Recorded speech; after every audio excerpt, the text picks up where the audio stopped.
This story is cray. So back in 1622, there was this king of Spain, and this king has like a bunch of ships. And there was this one ship called the Nuestra Señora Atocha.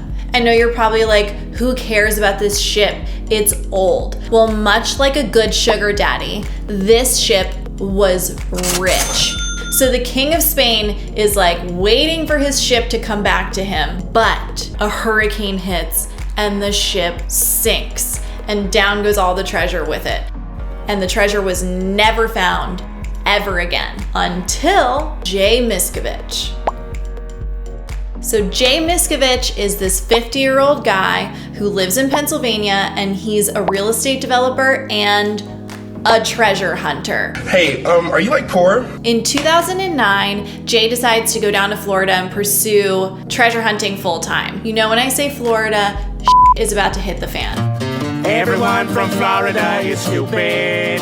So he goes down to Florida and he's at a bar, and some random guy comes up to him and is like, "Hey, I have a treasure map. You can have it for $500. And Jay goes, "Deal." Stupid. so he buys this treasure map, and then he takes a ship out into the middle of the ocean, and our homie Jay finds 100 pounds worth of emeralds. Oh my God. And it turns out that these emeralds are worth $500 million Oh my God. because they're from the Nuestra Señora Atocha ship. Oh my God. So Jay discovers all of these emeralds, but he doesn't tell anyone, because when you find treasure, you don't necessarily own it. Like, technically, those emeralds belong to our friend, the King of Spain. So he doesn't tell anyone about them except for his brother, Scott. Scott is a doctor who lives in Hawaii. He went to Yale and Cornell.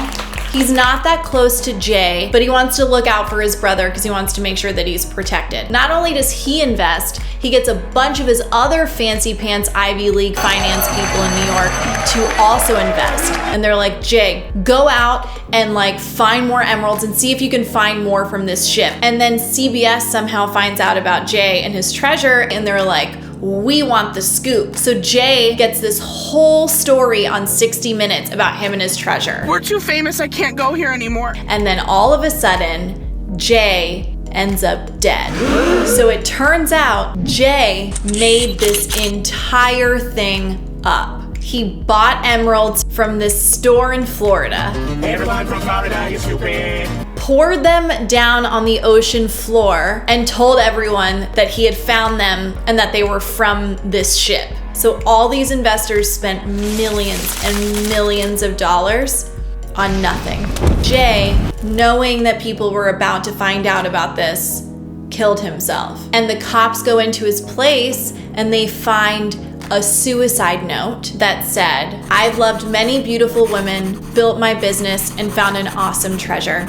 So don't mourn my death, celebrate my life!" Exclamation point.